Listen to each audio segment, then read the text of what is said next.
warahmatullahi wabarakatuh. Alhamdulillah, syukran wa hamdanillah. Salatan wa salaman ala Rasulillah Muhammad ibn Abdullah.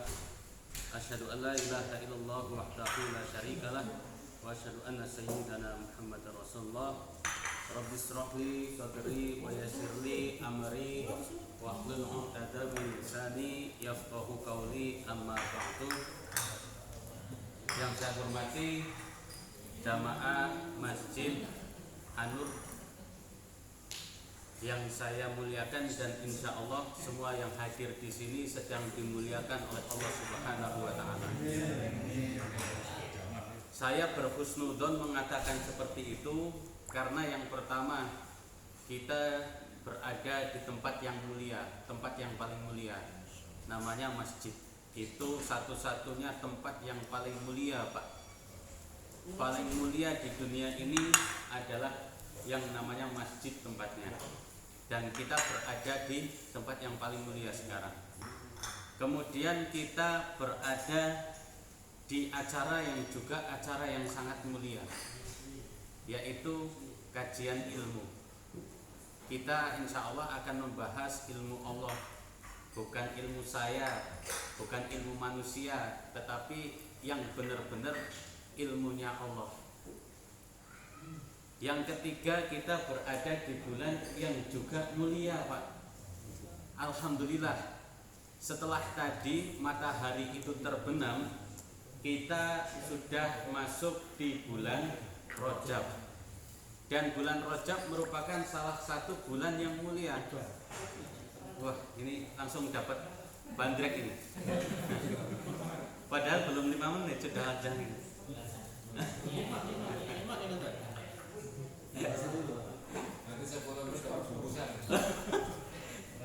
Meningkatkan 5 menit dapat bandrek, 10 menit dapat apa lagi ini? Sehat semua, Pak, ya? Alhamdulillah. Yang penting itu memang sehat dulu. Kalau sudah sehat, yang lainnya pada usul. Alhamdulillah kita masih diberi sehat, Pak. Sampai malam ini, detik ini, kita masih diberikan 3 rahmat. Nah, belum 5 menit sudah datang lagi. Udah dulu, Pak, nggak usah datang lagi, Pak, ya. Saya nggak, iya, jadi nggak mulai-mulai ini kalau datang terus. Iya. Jadi paling tidak alhamdulillah sampai detik ini kita masih diberikan 3 rahmat oleh Allah. Tanpa 3 rahmat ini saya yakin kita tidak bisa hadir di sini. 3 rahmat itu yang pertama rahmat hidup, Pak. Saya yakin yang semua hadir di sini saat ini yang terlihat ya masih hidup semua. Tidak mungkin ada yang ngaku sudah tidak hidup. Makanya rahmat yang pertama yang pasti bisa mengumpulkan kita di sini adalah rahmat hidup. Alhamdulillah semua yang terlihat di sini masih hidup. Kemudian yang kedua, Allah masih berikan kita rahmat sehat. Udah diberikan rahmat hidup, diberikan rahmat sehat juga. Tadi makanya saya tanya sehat semua, alhamdulillah sehat. Berarti masih Allah berikan rahmat sehat. Karena banyak orang yang masih diberikan rahmat hidup mau tidak bisa datang ke sini karena dicabut salah satu rahmat yang luar biasa, yaitu rahmat sehat. Pengen banget datang ke sini. Ketika mendengar azan pengen banget datang ke masjid berjamaah kayak kita tadi. Pengen banget berzikir, pengen banget ketika diajak majelis taklim datang. Tetapi tidak bisa, Pak. Karena apa? Karena sedang dicabut salah satu rahmat yang paling nikmat. Salah satu rahmat yang nikmat, yaitu rahmat sehat. Ini rahmat yang ketiga yang harus kita syukuri adalah rahmat iman. Jadi banyak orang di luar sana diberikan rahmat hidup, ia masih hidup, diberikan rahmat sehat, alhamdulillah masih pacak lari. Tetapi kalau dengar azan, enggan datang ke masjid, males datang ke masjid, masih berat datang ke masjid. Padahal dia hidup, dengar ada azan, dengar ajakan majelis taklim, sehat apa enggak? Sehat. Berarti salah satu rahmat yang paling nikmat yang Allah berikan kepada manusia, yaitu rahmat iman dalam hatinya, sedang dicabut oleh Allah. Ini na'udzubillahi min dzalik. Satu-satunya rahmat yang paling besar yang Allah berikan kepada seorang yang mengaku beragama Islam itu rahmat iman, Pak.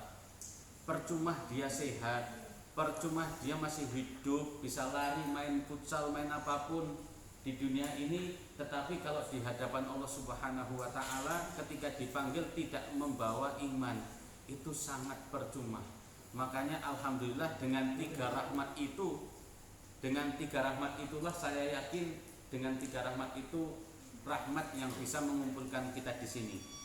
Hidup, sehat, dan masih diberikan iman oleh Allah Subhanahu wa taala. Alhamdulillah.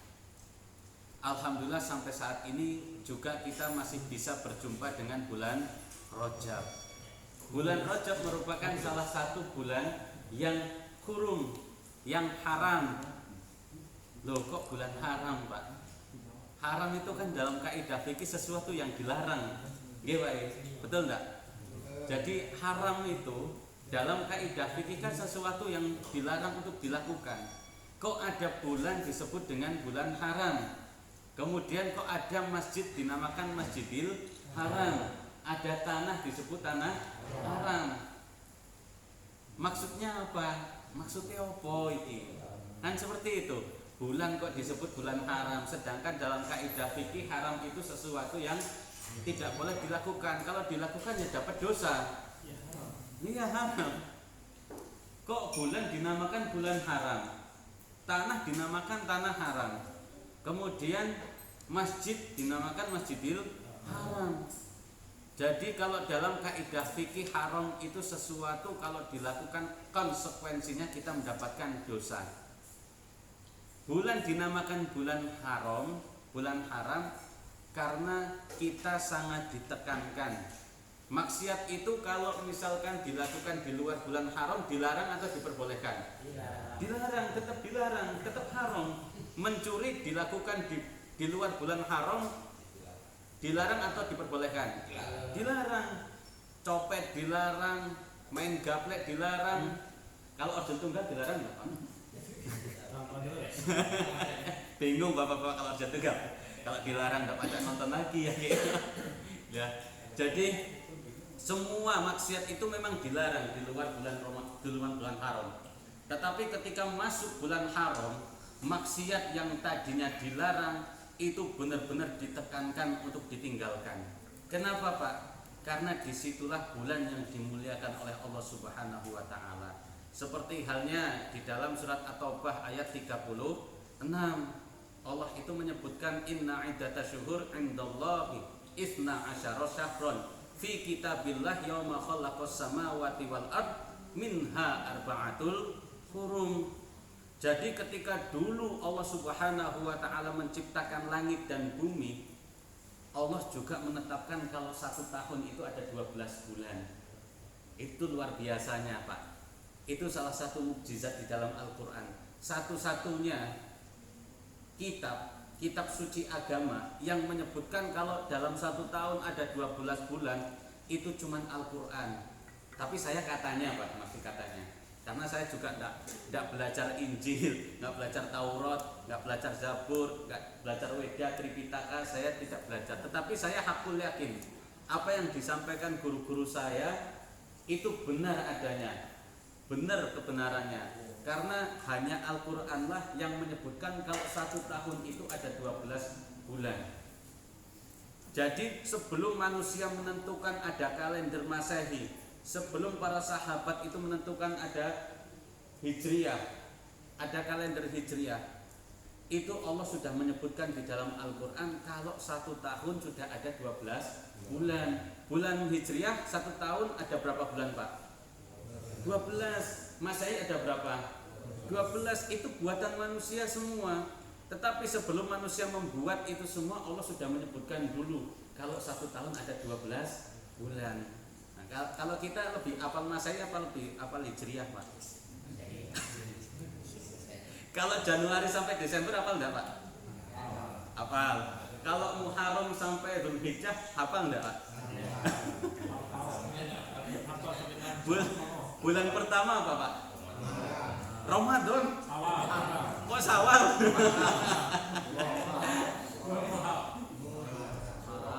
Surah Pak ya. Surah. Bulan pertama itu adalah Muharram. Kemudian Safar, kemudian Rabiul Awal, kemudian Rabiul Akhir, Jumadil Awal, Rabiul Akhir, Rajab, Syaban, Ramadan. Itu hafal Pak. Kalau bareng-bareng. Iya, kalau itu ada santri.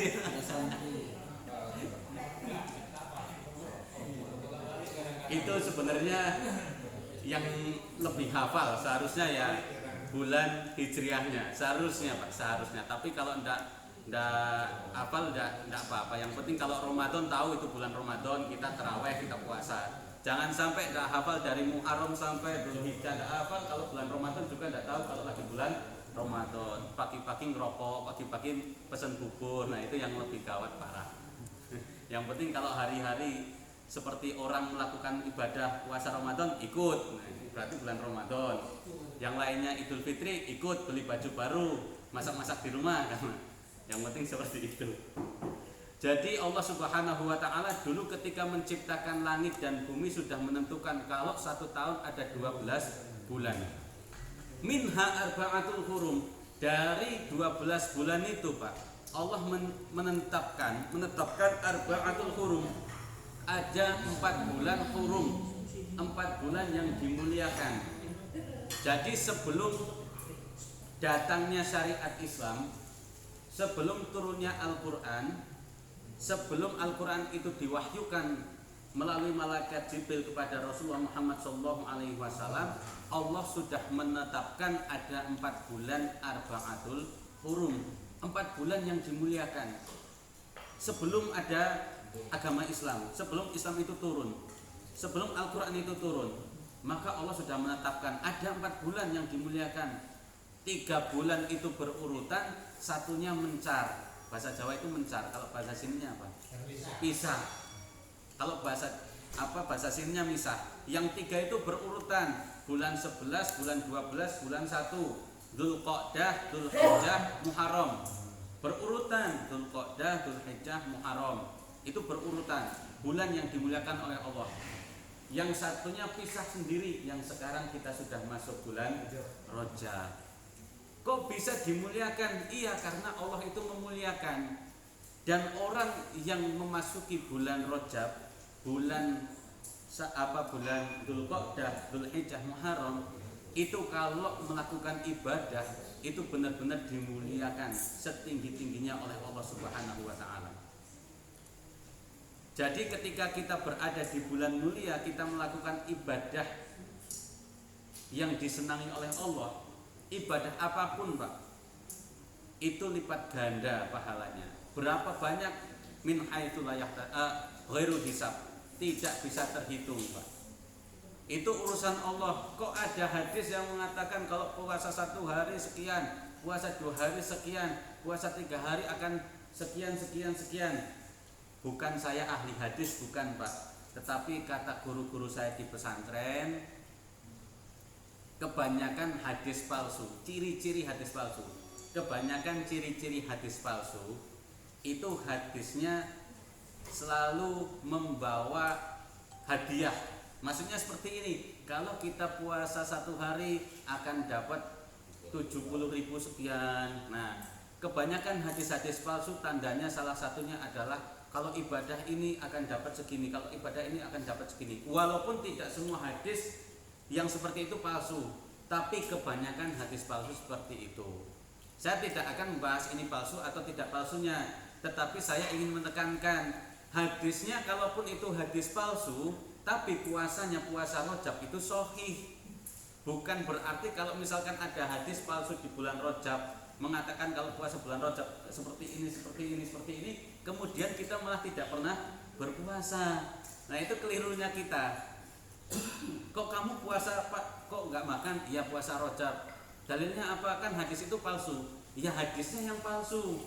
Memang Rasulullah dulu mungkin tidak pernah bersabda seperti itu, tetapi puasanya bukan dilarang Pak, bukan jadi bid'ah, bukan terus ditinggalkan hadisnya yang memang tidak benar, tetapi ibadahnya tetap benar. Karena poinnya di sini, semua ibadah yang bisa dilakukan di luar bulan Rajab itu bisa dilakukan di dalam bulan Rajab. Puasa boleh enggak di luar bulan Rajab Pak? Puasa sunnah boleh. Puasa sunnah di bulan Rajab lebih utama, lebih mulia karena berada di bulan mulia. Sholat sunnah di luar bulan Rajab boleh apa enggak? Boleh. Makanya sholat sunnah ketika dikerjakan di tempat yang mulia, di bulan yang mulia, derajatnya lebih mulia di hadapan Allah. Bukan terus kemudian mentang-mentang kita belajar satu hadis kemudian dikatakan masyhur itu hadis palsu, ibadahnya malah ditinggalkan. Hadisnya aja nggak usah dipakai Pak, jangan ibadahnya kemudian juga nggak kepakai. Jangan jadi alasan nggak puasa mentang-mentang dapat satu hadis diterangkan kalau bulan Rajab ada hadis palsu tentang puasa, kemudian kita nggak mau puasa. Enak sekali bersembunyi di balik hadis. Kemalasan kita disembunyikan di balik hadis palsu, padahal ya memang keinginan kita aja malas untuk puasa, malas untuk bangun tahajud, malas untuk puasa sunnah.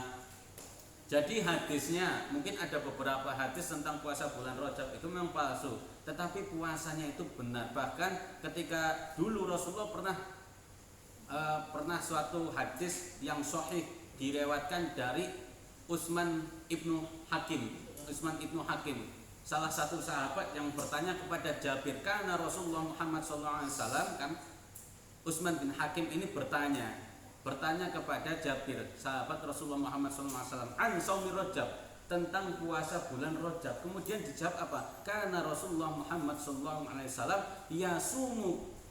yasumu hatta naqula la yuftir. Sahabat ini mengatakan Rasulullah itu yasumu hatta naqula la yuftir. Rasulullah itu ketika datang bulan Rajab puasa 1 bulan penuh hatta naqula la yuftir, sampai kita tidak pernah sama sekali menjumpai Rasulullah itu makan pagi, makan siang, tidak pernah ketika datang bulan Rajab. Berarti artinya apa? Rasulullah itu ketika datang bulan Rajab itu puasa 1 bulan penuh Pak. Berarti itu ajaran Rasulullah atau bukan? Ajaran Rasulullah mengerjakan puasa bulan Rajab enggak? Mengerjakan. Kalaupun ada hadis yang mengatakan kalau 1 hari dapat sekian, 2 hari dapat sekian, 3 hari akan dapat sekian, terus hitung-hitungan seperti itu pahalanya, kalaupun itu palsu ya jangan ditinggalkan puasanya. Tetapi cukup ya enggak usah dipercaya hadisnya, ingkari saja hadisnya, tetapi amalannya tetap kita kerjakan. Karena Rasulullah pun ketika datang bulan Rajab ternyata puasa 1 bulan full. Karena Rasulullah SAW yasumu hatta naqula la yuftir. Kata para sahabat ini, Rasulullah kalau datang bulan Rajab puasa 1 bulan penuh. Kita tidak pernah menjumpai Rasulullah ini makan pagi, sarapan pagi, makan siang, tidak pernah. Tetapi kelanjutan dari hadis ini, yuftiru hatta naqula la yasum. Suatu ketika datang tahun yang depan, bulan Rajab yang akan datang, di tahun yang berikutnya, di tahun yang lain, yuftiru hatta naqula la yasum. Rasulullah ini tidak pernah berpuasa, makan siang terus, makan pagi terus, tapi tidak pernah berpuasa 1 bulan penuh Pak. Kadang berarti dari hadis ini kita bisa tahu, kadang Rasulullah 1 tahun ini ketika bulan Rajab puasa 1 bulan penuh, tahun berikutnya tidak pernah puasa. Ini hebatnya Rasulullah, ini pintarnya Rasulullah, bukti ilmunya Rasulullah ini langsung dari Allah Subhanahu wa Ta'ala. Khuluqul Quran langsung dari Allah Subhanahu wa Ta'ala. Kalau Rasulullah ini mengerjakan setiap tahun, datang bulan Rajab, setiap bulan Rajab Rasulullah mengerjakan 1 bulan full terus menerus setiap tahun, kira-kira nanti para sahabat menganggap puasa Rajab itu wajib atau sunnah? Wajib. Makanya Rasulullah ini memang manusia yang paling cerdas Pak, manusia yang luar biasa. Sudah tahu kalau beliau ini melaksanakan puasa Rajab 1 bulan penuh setiap tahun, nanti dikira para sahabat puasa Rajab itu wajib. Sahabat nanti melaksanakan itu setiap bulan Rajab. Kemudian dilihat oleh tabi'in menganggap yang dilakukan oleh sahabat adalah wajib. Tabi'in nanti melakukan itu, dilihat oleh tabi'in. dianggap wajib lagi, mutabi'ut tabi'in dilihat oleh mutabi'ut tabi'in sampai ke kita. Dan saat ini kalau tidak seperti itu kita jadi wajib puasa Rajab. Berat apa enggak Pak? Berat. Puasa Senin Kamis saja berat. Datang bulan Ramadan aja kalau udah pertengahan, aduh enggak adzan-adzan. Pertama puasanya cepat adanya. Begitu pertengahan ke atas kok semakin lambat, ada selisih berapa menit, udah terasa berat. Itu baru sebulan diwajibkan cuman puasa bulan Ramadan. Bayangkan kalau Rasulullah dari dulu tidak pernah meninggalkan puasa Rajab, kemudian dianggap wajib oleh sahabat, dianggap wajib oleh tabi'in, dianggap wajib oleh mutabi'ut tabi'in, dianggap wajib oleh mutabi'ut tabi'in, dianggap wajib oleh mutabi'ut tabi'in, sampai kepada kita dianggap wajib. Berat. Besok puasa penuh, sekarang puasa lagi. Aduh, ini enggak kemakan ini Pak besok kalau puasa. Udah mulai ini.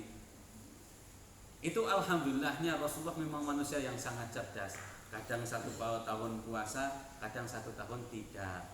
Tetapi yang perlu ditekankan sunnahnya itu mengerjakannya Pak ya. Kadang ada yang kelewat cerdas juga Pak.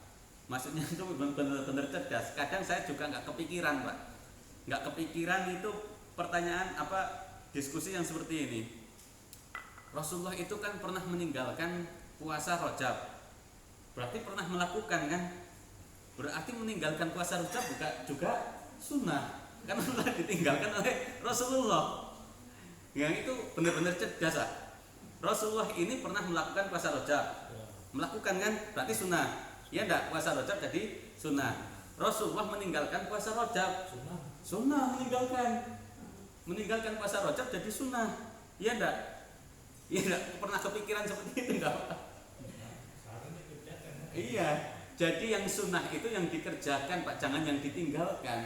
Rasulullah itu meninggalkan agar tidak dikira wajib, agar tidak memberatkan umatnya nanti. Bukan terus kita kok nggak pernah puasa bulan Rajab, kan meninggalkan puasa bulan Rajab sunnah.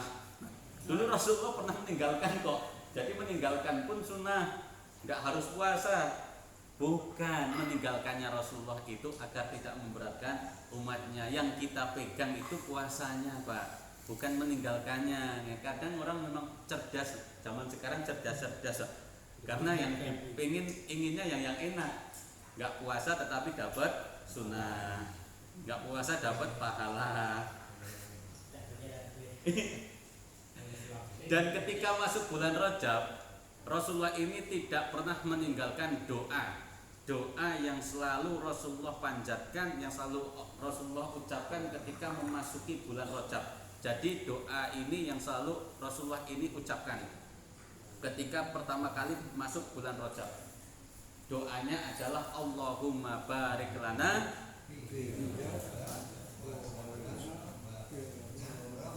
Nah, itu doanya. Asal jangan kebablasan. Allahumma barik lana fi ma razaqtana wa qina adzabannar. Makan dulu berarti Pak.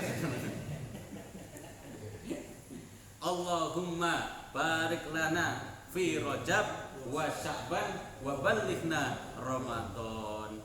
Allahumma ya Allah barik lana, Allahumma barik lana, berkahilah kita semua. Jadi kita minta keberkahan itu tidak egois Pak.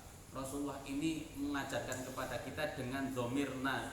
Domirna itu bukan egois saya saja. Walaupun kita berdoa sendiri, nggak bareng-bareng. Saya doanya sendiri-sendiri, Bapak juga berdoa sendiri-sendiri. Tetapi Rasulullah mengajarkan kepada kita untuk selalu berdoa bersama-sama. Hakikatnya seperti ini, maknanya seperti ini Pak. Bapak-bapak ketika puasa sunnah itu Senin Kamis terasa lebih berat tidak daripada puasa Ramadan? Terasa lebih berat atau enggak? Terasa Pak. Karena yang puasa Senin Kamis itu cuma bapak-bapak. Maksudnya di rumah mungkin cuma sendiri, anaknya enggak puasa, ibu juga lagi halangan enggak puasa, tetangga boro-boro, kawan di tempat kerjaan juga tidak puasa. Makanya puasa sunnah Senin Kamis walaupun 1 minggu 2 kali itu terasa lebih berat daripada puasa Ramadan. Puasa Ramadan itu terasa lebih ringan daripada puasa Senin Kamis bagi yang tidak pernah mengerjakan. Sama-sama jarang mengerjakan. Puasa Ramadan juga datangnya 1 tahun sekali.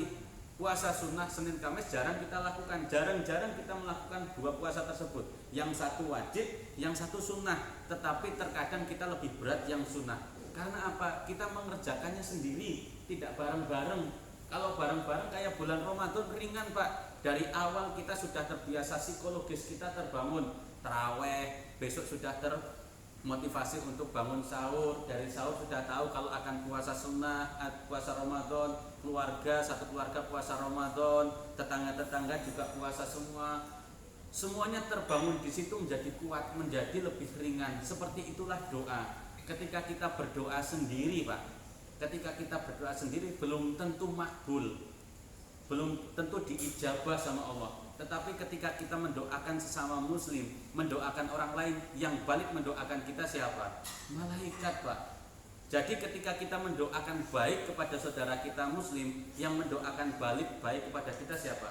Bukan hanya muslim yang lainnya, tetapi malaikat mendoakan apa yang seperti kita doakan kepada orang lain. Ketika kita mendoakan, wah bapak ini semoga panjang umur, maka yang menjawab, yang mendoakan kita panjang umur siapa? Malaikat, Pak. Dan salah satu makhluk yang doanya diijabah tidak pernah tertolak itu malaikat. Karena malaikat tidak pernah maksiat, Pak. Terhalangnya doa salah satunya adalah dengan maksiat. Itu kan luar biasa, Pak. Jadi percuma, ini juga menjadi pelajaran bagi kita karena sudah sosial media ini kan luar biasa. Percuma kalau kita menghujat orang, mendoakan jelek orang, menggunjing orang, karena nggak ada gunanya. Kalau kita mendoakan orang lain justru berguna, seakan-akan bukan kita merasa baik, tidak, tetapi apa? Yang akan mendoakan baik kepada kita, kebalikannya itu apa? Orang lain, malaikat. Itu kan luar biasa. Jadi ya, ketika kita berdoa Allahumma barik lana fi Rajab wa Sya'ban wa balighna Ramadan, kita ini tidak hanya meminta agar disampaikan umurnya sampai bulan Ramadan sendiri saja, tidak, tetapi keluarga kita juga kita minta agar diberkahi umurnya di bulan Rajab. Tetangga-tetangga kita doakan agar diberkahi di bulan Sya'ban. Kemudian kita juga meminta teman-teman kita disampaikan umurnya bisa jumpa kembali di bulan Ramadan. Itu kan indahnya Islam, Pak. Rasulullah mengajarkan tidak usah egois kalau berdoa. Walaupun cuma berdoa sendiri gak ada yang dengar, tetapi Rasul mengajarkan menggunakan domir nahnu, menggunakan domir kita. Padahal doanya sendiri kok kita. Itu kan luar biasa Islam mengajarkan. Jadi Allahumma barik lana, kita minta berkah, Pak. Kenapa Rasulullah ini meminta berkah, Pak? Tidak meminta langsung, ya Allah minta harta yang banyak biar bisa ibadah, minta onta yang banyak biar bisa dibagikan. Kenapa tidak meminta seperti itu? Padahal kalau Rasulullah itu meminta seperti itu, dikabulkan nggak kira-kira sama Allah? Dikabulkan. Rasulullah itu kan maksum. Kalau berdoa apa aja ya makbul, diijabah sama Allah. Tetapi kenapa yang diminta ini berkah, tidak meminta doa yang lainnya? Karena hakikatnya semua yang kita miliki, semua yang ada di diri kita ini, kalau tidak ada keberkahan, tidak ada nilainya di hadapan Allah. Yang pertama lah, yang tadi saya sebutkan, sehat. Sehat kalau enggak berkah, itu enggak afiah. Makanya kalau kita berdoa itu minta agar sehat yang afiat. Karena tidak semua sehat itu bermanfaat. Kalau ditanya Pak sehat Pak, alhamdulillah sehat walafiat. Kalau lisannya sih mudah Pak, sehat walafiat, sehat dan bermanfaat. Bermanfaatnya apa? Bermanfaat ya benar-benar yang barokah di hadapan Allah. Karena tidak semua sehat ini benar-benar bermanfaat di hadapan Allah. Kalau sudah barokah, enak semuanya.